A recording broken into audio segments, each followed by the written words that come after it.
하나님께서 오늘 이 시간 우리에게 주시는 말씀은 사무엘상 18장 6절부터 16절까지 말씀입니다. 사무엘상 18장 6절부터 16절까지 말씀, 구약성경 439페이지에 있습니다. 구약성경 439페이지, 사무엘상 18장 6절부터 16절까지 말씀, 저와 여러분이 교독해서 읽고 마지막 16절 말씀을 함께 읽어보도록 하겠습니다. 제가 먼저 6절 말씀을 읽도록 하겠습니다. 무리가 돌아올 때에 곧 다윗이 블레셋 사람을 죽이고 돌아올 때에 여인들이 이스라엘 모든 성읍에서 나와서 노래하며 춤추며 소고와 경쇠를 가지고 왕 사울을 환영하는데,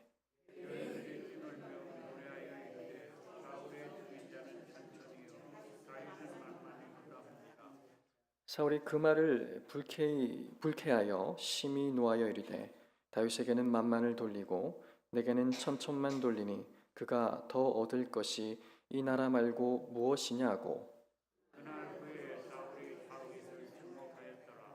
그 이튿날 하나님께서 부리시는 악령이 사울에게 힘있게 내림에 그가 집 안에서 정신없이 떠들어대므로 다윗이 평일과 같이 손으로 수금을 타는데 그때에 사울의 손에 창이 있는지라.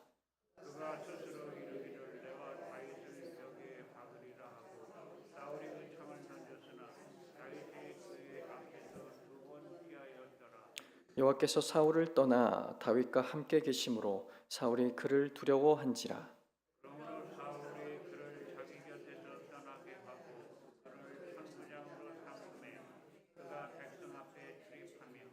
다윗이 그의 모든 일을 지혜롭게 행하니라. 여호와께서 그와 함께 계시니라.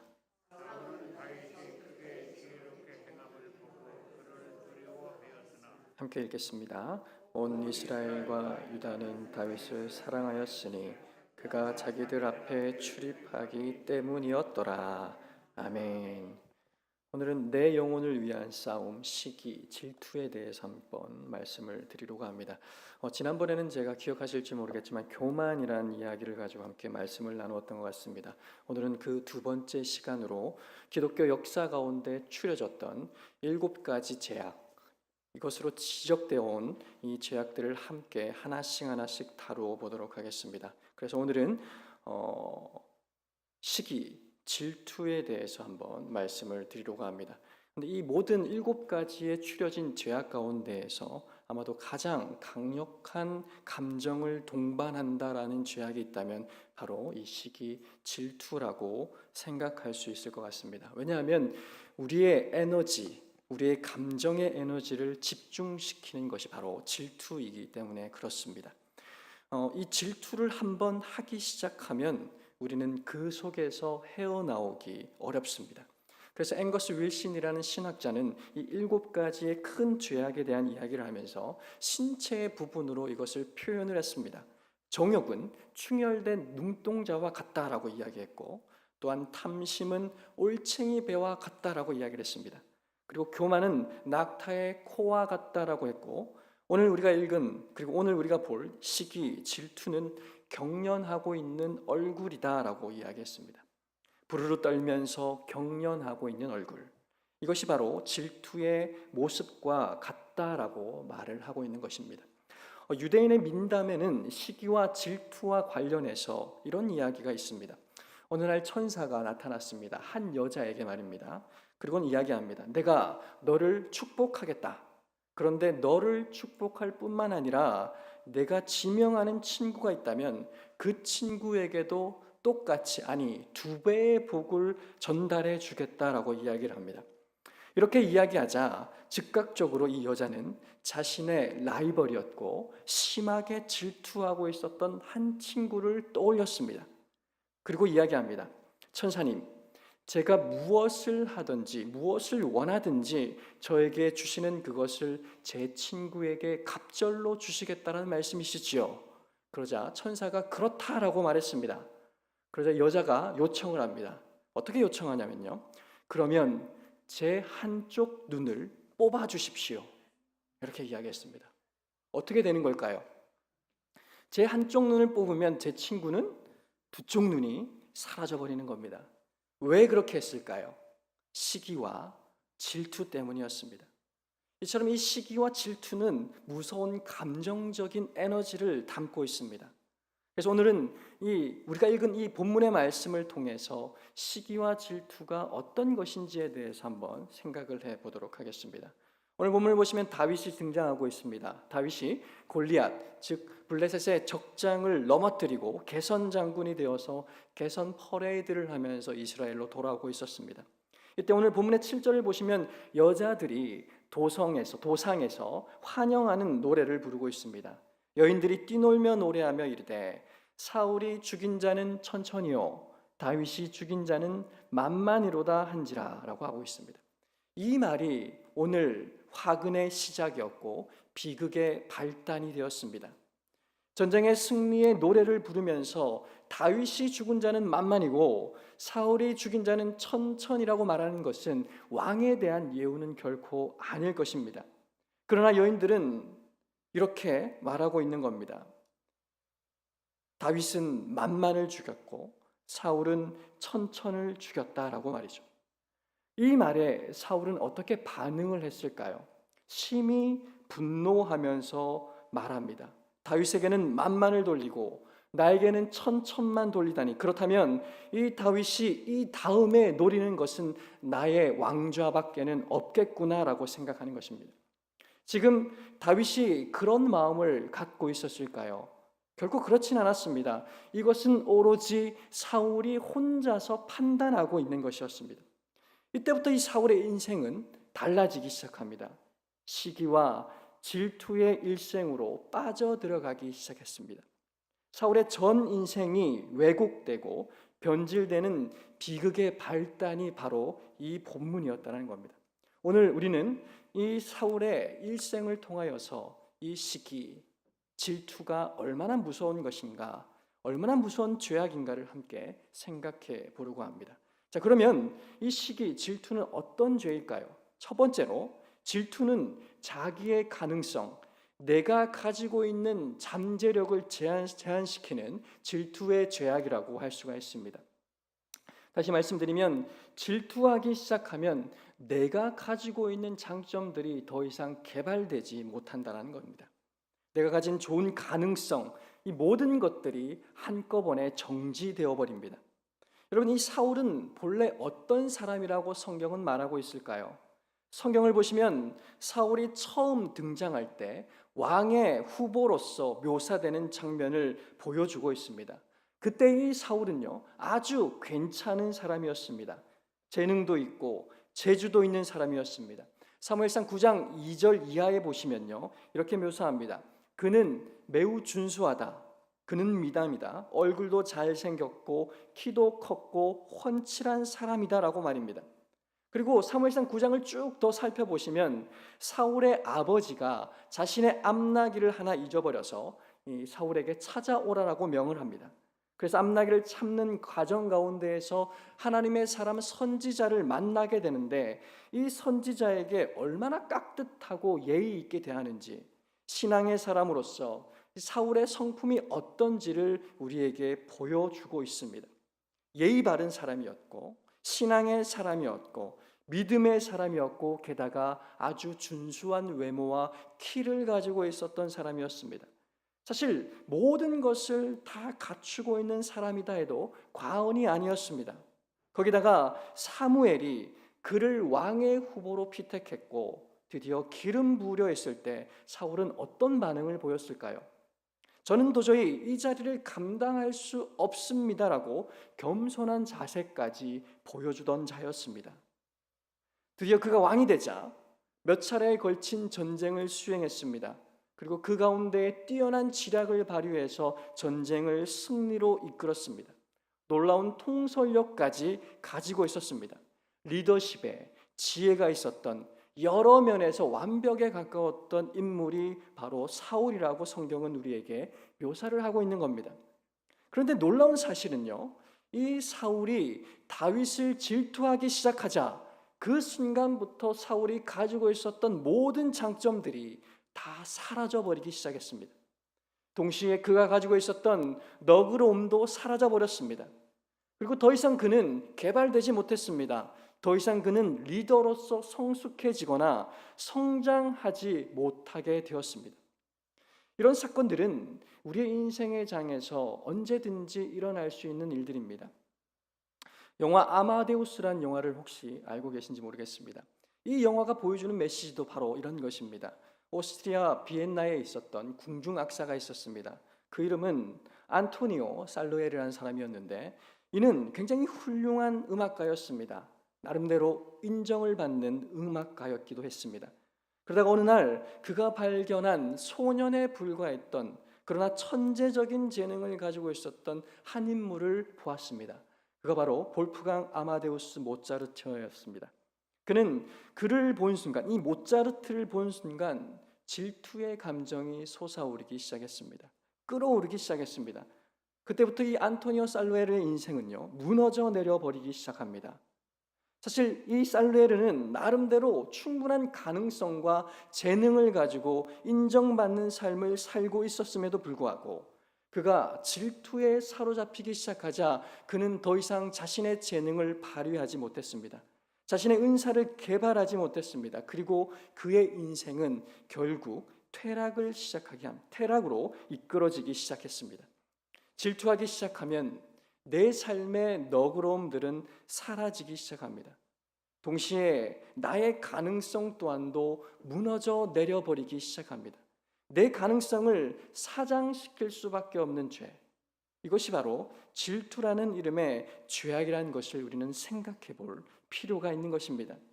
또한 두 번째로 질투는 인간의 일상적인 삶을 빼앗아 버리는 죄악이라고 말씀드릴 수 있습니다. 이미 질투라는 것은 아주 강력한 감정을 동반하고 있는 죄악이라고 아까 말씀을 드렸습니다. 질투를 시작하면 주야로 이 질투의 대상밖에 생각나지 않습니다. 질투를 하면 밤에 자다가도 그 사람만 생각하고 꿈에서도 그 사람 생각만 나온다라고 합니다. 내가 거기서 헤어나올 수 없는 것이 이 질투라는 감정입니다. 그래서 내가 질투하고 있는 대상에 대한 시기, 미움, 이런 감정의 늪속에 빠져서 허우적거리는 인생이 될 수가 있습니다. 이렇게 되면 내 일상, 내 삶의 태도는 무너져 내려버리게 합니다. 그래서 내가 날마다 해야 될 일상적인 삶의 의무들을 저버리게 되고 내가 마땅히 살아야 할 삶의 모습들을 온전히 다 빼앗겨버리게 됩니다. 바로 사울 왕이 그런 전형적인 모델이었습니다. 오늘 본문 9절 말씀을 한번 보시길 바랍니다. 그날 후로 사울이 다윗을 주목하였더라라고 이야기합니다. 이 번역을 정확하게 번역을 하자면 이 말씀은 이렇게 번역할 수 있습니다. 그날 후로 사울이 다윗을 질투하는 눈으로 주목하였더라. NIV 번역 성경에도 보시면 영어로는 이렇게 되어 있습니다. Saul kept a jealous eyes on David. jealous eyes라고 합니다. 질투의 눈동자로 주목을 했다라고 기록을 하고 있습니다. 그때만 주목을 한 것이 아니라 그날 이후로 계속해서 평생 동안 그는 그 질투라는 늪 가운데 빠져서 헤어나오지 못하는 인생을 살아가게 되었다라는 것을 성경은 우리에게 알려주고 있습니다. 사울 왕의 생애를 추적해 보면 이미 일상적인 모습이 사라졌다라는 것, 벗어났다라는 것을 볼 수가 있습니다. 사무엘상 24장에 보시면 블레셋과의 전투가 있었습니다. 전쟁을 사울이 벌이고 있는데 전쟁이 소강 상태에 빠졌을 때 참모가 사울 왕에게 소식을 하나 가지고 왔습니다. 이 소식이 무엇이었냐면 사울이 계속해서 찾고 있었던 죽이려는 이 다윗을 발견했다라는 것이었습니다.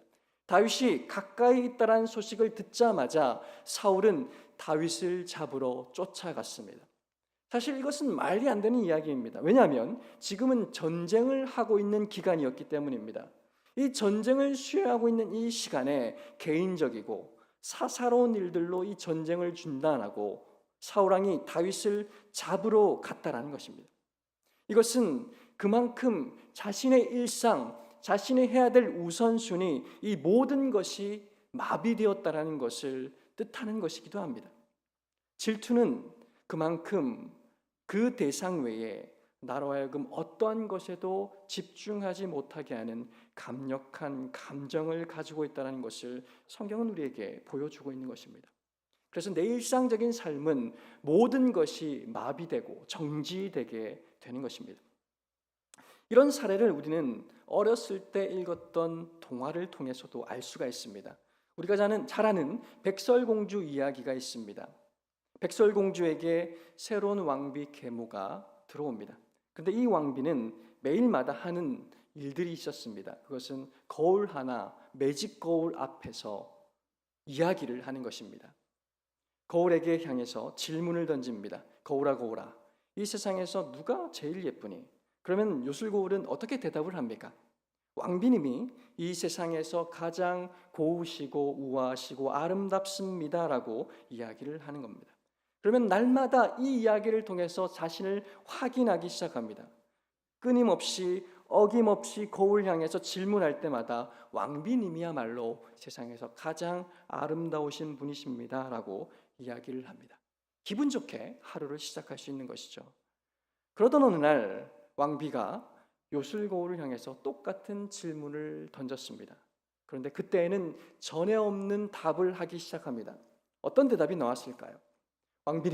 왕비님은 이 세상에서 우아하고 아름다운 분 중에 한 분입니다. 하지만 이제는 더 아름다운 분이 생겼습니다. 그녀는 바로 백설공주입니다. 이 말을 듣자 왕비는 어떻게 되었을까요? 눈이 뒤집혀 버렸습니다. 그 다음부터는 이 백설공주를 죽이기 위해서, 제거하기 위해서 자신의 일생을 계속해서 쏟아붓기 시작했습니다. 이 왕비의 전 일생이 마비되어가는 이 비극적인 모습, 이 모습을 백설공주 동화라는 이야기를 통해서 우리에게 알려주고 있는 것입니다. 여러분, 이 시기 질투란 것이 그렇습니다. 질투는 우리의 일상적인 삶을 빼앗아 버립니다. 시기는 우리의 삶의 모든 정상적인 것들을 마비시켜 버리는 죄악이 되는 것입니다. 세 번째로 이 질투는 결국 나 자신의 삶을 파괴시키는 죄악이 되어버립니다. 나를 파괴시킵니다. 다윗을 질투했던 사울의 최후는 어떻게 되었을까요? 점점 그는 자신의 능력을 잃어갔습니다. 무기력해졌고 무능력한 왕이 되어갑니다. 그는 전쟁에서 패배하는 왕이 되었고 마침내 적군 앞에서 포로가 될 그 무렵에 그 전쟁 앞에의 그 수욕감과 모멸감을 견디지 못해서 병사의 칼에 엎드려져서 스스로 자살로 생을 마감하는 비극적인 최후를 맞이하고 말았습니다. 모차르트를 질투했던 안토니오 살루에르는 어떻게 되었는지 아십니까? 그는 미쳐버렸습니다. 나중에 그는 미쳐버리고 말았습니다. 이는 아주 신실한 신앙인도 했습니다. 하지만 마지막에 가서는 하나님을 저주하기 시작했습니다. 어째서 나에게는 이 모차르트에게 준 은사를 주시지 않고 나에게는 허망한 은사를 주셨습니까? 라고 끊임없이 하나님을 저주하기 시작했던 것입니다. 이 질투라는 것은 사실 어떤 심리적이고 단순한 감정만을 포함하는 것이 아닙니다. 성경이 이 질투란 문제를 다룰 때에 이 성경은 질투의 배후에 그 무엇이 있다라고 우리에게 알려줍니다. 그것은 바로 오늘 본문에 등장하는 것입니다. 질투의 배후에는 질투의 영이 있습니다. 이것을 바로 악령이라고 성경은 가르치고 있습니다. 10절 말씀을 한번 보십시오. 그 이튿날 하나님께서 부리시는 악령이 사울에게 힘있게 내림에 그가 집안에서 정신없이 떠들어대므로 다윗이 평일과 같이 손으로 수금을 타는데 그때에 사울의 손에 창이 있는지라. 지금 사울에게 악령이 임했습니다. 그래서 이 악한 영이 사울을 충동질하기 시작했고 다윗을 죽이도록, 다윗을 모략하도록, 그리고 다윗을 파괴하도록 조정하고 있는 모습을 성경은 기록하고 있습니다. 성경은 모든 죄악, 그러나 특별히 이 시기 질투라는 감정의 배후에 존재하는 악한 영의 모습이 어떤 것인지를 우리에게 보여주고 있는 것입니다. 신약 성경을 보시면 동일하게 이런 것들을 우리에게 알려줍니다. 예를 들어서 야고보서를 보시면요, 야고보서 3장 14절부터 16절 말씀을 보시면 성경은 우리에게 이런 질문을 던집니다. 마음속에 독한 시기가 있느냐? 마음속에 독한 시기가 있느냐? 그러고 나서 16절 말씀을 보시면 이 시기가 있는 곳마다 혼란과 모든 악한 일들이 있다라고 말씀하는 겁니다. 그런데 이 성경은 이 시기의 지혜, 이 질투의 지혜는 위로부터 내려온 것이 아니라, 하나님이 주신 것이 아니라 세상적인 것이고 정욕적인 것이고 마귀적인 것이다라고 말씀하고 있습니다. 다시 말하면 이 시기와 질투의 배후에는 악한 영, 사탄의 영이 있다는 사실을 우리에게 기억하도록 경고하고 있는 말씀인 겁니다. 그래서 결국 이 사탄의 마지막 음모는 무엇일까요? 질투하는 사람을 파괴시키는 것입니다. 속아 넘어가게 만드는 겁니다. 질투할 때에 우리는 이것이 나를 파괴시키려고 하는 사탄의 음모인 것을 분별하지 못할 때가 얼마나 많이 있습니까? 우리의 삶은 늘 그렇습니다. 그리고 이 대표적인 이야기가 아주 유명한 4대 비극, 이 섹스피어의 4대 비극 가운데 오델로란 이야기를 통해서도 우리에게 알려지고 있습니다. 오델로의 이야기를 잠시 살펴보면 이렇습니다. 오델로가 주인공입니다. 그리고 그 말을 잡고 다니는 기수가 있는데 그 기수의 이름은 이아고입니다. 이 이아고의 정체가 바로 악한 영의 화신이다라고 말할 수가 있습니다. 그런데 그는 어떤 역할을 하게 될까요? 이 사람은 오델로의 부관이 될 것으로 생각하면서 충성했습니다. 하지만 이아고는 부관이 되지 못했습니다. 다른 사람이 이 오델로의 부관이 되었습니다. 그래서 화가 났습니다. 화가 나자 자기의 주인을 파괴하려는 음모를 꾸미게 됩니다. 어떤 음모를 꾸미냐면요, 그 주인의 아내인 데스데모나를 이 오델로가 의심하도록 만듭니다. 오델로로 하여금 계속해서 아내를 의심하게 만듭니다. 부관인 쾌셔와 함께 어떤 부정한 관계가 있는 것처럼 꾸며내기 시작했습니다. 계속해서 의심에 쫓겼던 이 오델로는 마침내 질투의 영이 활활 타오르기 시작했고 견디지 못한 채 자신의 아내를 찔러버리고 맙니다. 마침내 자신도 찌르고 죽어가는 이야기, 이 비극적인 이야기가 오델로의 이야기입니다. 이처럼 이 질투는 나를 파멸시키는 죄악입니다. 주변도 파멸시키지만 결국은 나 자신을 파멸시키는 것, 이것이 바로 시기고 질투라는 죄악입니다. 그리고 그 배후에는 사탄의 음모가 도사리고 있다는 사실을 우리는 생각해 보아야 합니다. 얼마나 많은 사람들이 또 이 사탄의 음모를 구별하지 못한 채 자기를 파멸시키며 그 길을 걸어가고 있을까요? 질투는 이처럼 굉장히 무서운 죄악이라고 말할 수가 있는 것입니다. 자, 그러면 우리는 어떻게 이 질투란 유혹을 벗어 던질 수 있을까요? 너나 할 것 없이 누구나 다 질투를 느끼는 그 순간 가운데, 그 인생길 가운데에서 어떻게 이 시기와 질투를 극복할 수가 있을까요? 그리고 자유한 인생, 기쁜 인생을 살아갈 수 있을까요? 첫 번째로, 나는 나 자신이 되어야 합니다. 나는 다른 사람이 되려고 하는 것이 아니라 나 자신이 되어야 합니다.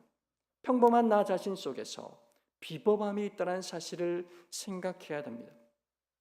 여러분, 질투라는 것이 무엇입니까?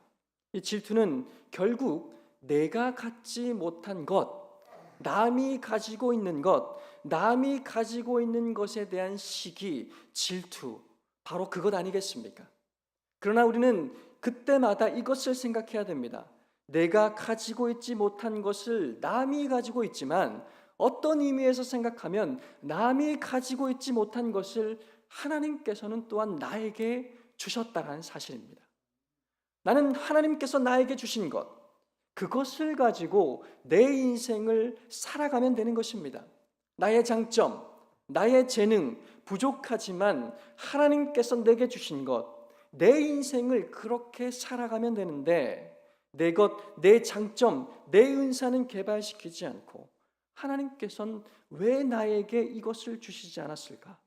왜 저 사람에게만 주셨을까라고 끊임없이 남을 묵상하게 될 때에, 다른 사람만 생각하고 비교하게 될 때에 비참해지고 시기하며 질투하며 스스로를 파괴시켜가게 되는 것입니다. 여러분, 이것이 바로 질투라는 비교의식입니다. 그래서 우리가 질투를 극복하기 위해서는 비교의식이 아니라 창조의식을 가지고 살아가야 합니다. 창조의식은 하나님께서 나같이 지어주신 존재는 나밖에 없다라는 믿음과 신뢰입니다. 생각해 보시길 바랍니다. 이 세상에 나는 단 한 명입니다. 나랑 똑같은 사람이 이 세상에 있을까요? 없습니다. 나는 나 혼자입니다. 하나님께서는 나를 매우 독특한 존재로 창조하셨습니다. 지금 옆에 있는 모든 성도들을 보십시오. 나랑 똑같은 사람은 한 사람도 없습니다. 우리 한 사람 한 사람을 하나님께서 얼마나 독특한 존재로 지으셨는지, 그것을 우리가 깨닫는다면 나는 내 인생을 살아가면 되는 것입니다. 내 장점을 개발하고, 내가 다른 사람보다 어떤 면에서는 모자랄지 모르지만 또 다른 면에서는 더 나은 면이 있다는 사실을 긍정적으로 여기며 하나님이 내게 주신 그 인생을 부지런하게, 성실하게 살아가면 되는 것입니다. 혹시 여러분 말콤 X라는 사람을 알고 계십니까? 미국에 살고 있는 흑인들에게 만약 흑인 중에서 가장 존경하는 사람이 누구입니까? 라고 질문한다면 두 명의 사람을 든다라고 합니다. 한 사람은 그 유명한 인권운동가인 마틴 루터킹 주니어입니다. 그리고 또 한 사람은 그들의 영웅인 말콤 X입니다. 이 말콤 X는 어렸을 때 흑인으로 태어난 것을 너무너무 원망스러워했습니다. 그래서 자기 마음속에 백인을 향한 증오심이 활활 타오르기 시작했습니다. 그 증오심이 자라나기 시작하는데 재미있는 것은 백인을 미워하면서도 이 사람 마음 깊숙한 곳에서는 소원이 있었습니다. 그 소원은 다름 아닌 백인과 같이 되는 것이었습니다. 그래서 어렸을 적에 이 말콤 X는 자신의 피부를 희게 해보기 위해서 비누나 화장품 등을 굉장히 많이 사용했다고 합니다. 머리카락도 물을 들여서 바꿔보기도 했습니다. 백인처럼 되기 위해서, 그리고 자신들을 무시하는 백인들에게 복수하려고 말입니다. 그러나 어느 날 이 말콤 X가 갑자기 내가 어떤 것을 해도 나는 백인이 될 수 없다라는 것을 깨달았습니다. 그리고는 불현듯 생각난 것이 이런 것이었습니다. 나는 내가 되어야 된다. 나는 흑인이어야 된다. 이 간단한 사실을 깨닫게 되었습니다. 그리고 발상의 전환을 시도했습니다. 그리고 외치기 시작합니다. 흑인은 아름답다라고 말입니다. 말콤 X가 이후에 흑인들의 지도자로 부상하기 시작하면서 흑인 사회에는 이런 말들이 유행하기 시작했다고 합니다. Black is beautiful. 검은색은 아름답다. 나는 내가 가지고 있는 아름다움을 깨달으면서 살아가면 된다, 이 말이었습니다. 여러분, 우리가 가진 독특한 아름다움들이 있습니다. 내가 가진 독특한 은사들이 있습니다. 나만이 가지고 있는 재능이 있습니다. 나는 그것을 가지고 내 인생을 살아가면 되는 것입니다. 굳이 다른 사람들을 비교하고 질투하며 시기할 이유가 전혀 없는 것이죠. 나는 나를 지어주신 하나님을 바라보며 내 자신이 되면 되는 것입니다. 사실 꼭 탁월한 사람이 되어야만 하나님 나라의 쓰임을 받는 것이 아니라는 것 우린 잘 알고 있습니다. 그것을 아십니까? 우리가 탁월하든 탁월하지 않든 하나님 나라에서는 저와 여러분 모두가 장자들입니다.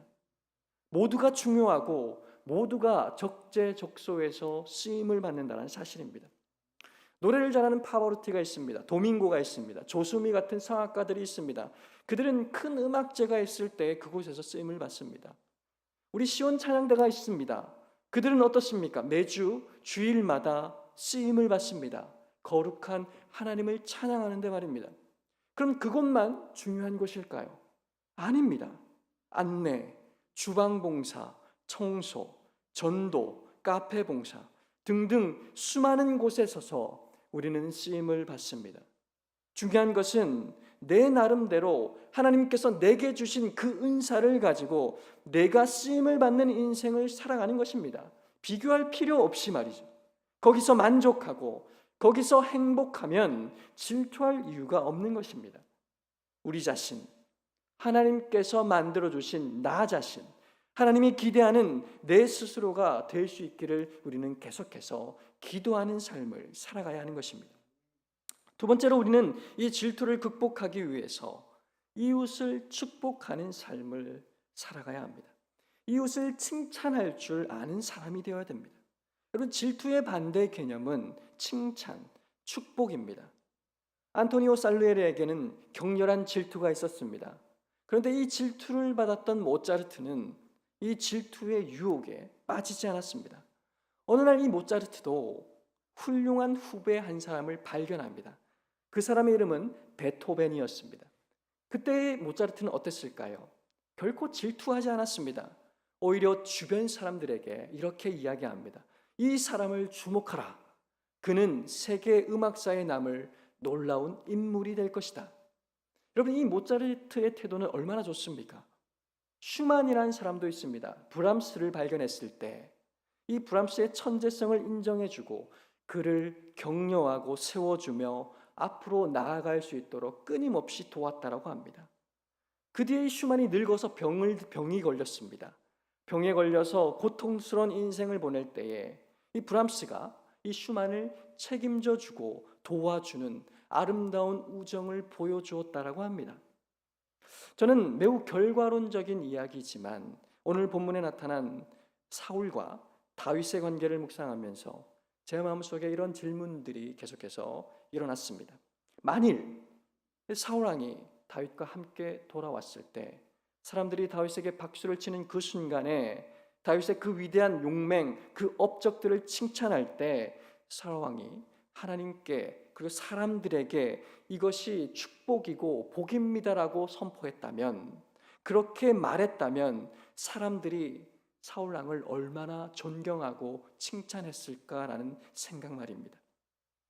지금 유대인들에게 당신이 제일 존경하는 사람이 누구입니까? 라고 묻는다면 절대로 사울이 나오지 않는다고 합니다.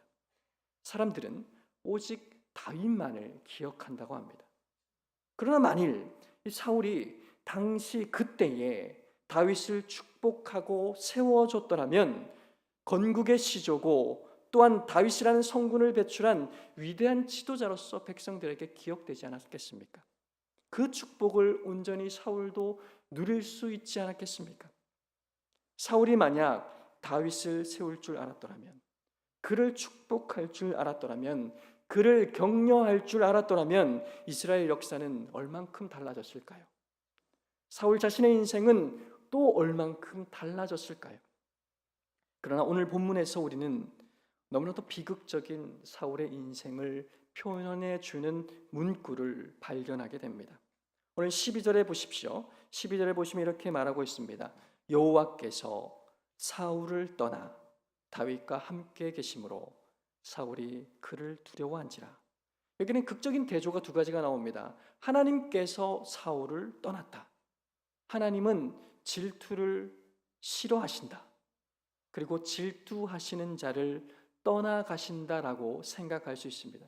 그런데 반면에 하나님께서는 다윗과 함께 하신다라고 말씀하고 있습니다. 그리고 14절은 기록합니다. 다윗이 그 모든 일을 지혜롭게 행하니라. 여호와께서 그와 함께 계시니라.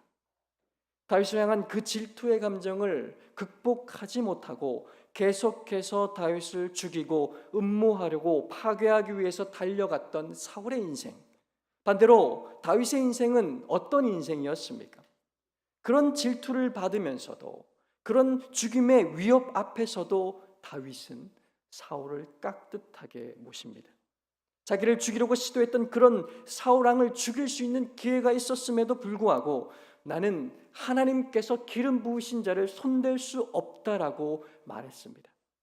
그렇게 사울을 위해서 기도하던 다윗, 하나님 보시기에 이런 다윗이 얼마나 기쁜 자였을까요? 그렇게 성경은 이렇게 이야기합니다. 하나님이 다윗과 함께 계시더라.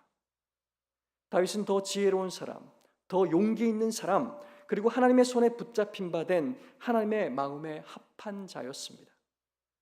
여러분, 오늘 본문 가운데에서 우리의 선택을 볼 수가 있습니다. 두 가지 극적인 대조를 이루는 인물들을 보십시오. 질투를 하다가 수많은 가능성과 장점들을 가지고 있었음에도 질투와 시기의 영을 극복하지 못했던 사울, 그를 하나님께서는 떠나가셨습니다. 그러나 또 한 사람이 있습니다. 그는 다윗입니다. 핍박을 받으면서도 어려움을 당하면서도 축복하며 사랑하며 후원하며 기도할 줄 알았던 너그러운 따뜻한 마음을 소유한 자였습니다. 그리고 그는 하나님과 함께 한다라고 성경은 기록합니다. 그에게 지혜를 주시고 그에게 비전을 주시고 그에게 용기를 주시고 마침내 나라를 맡기셨습니다.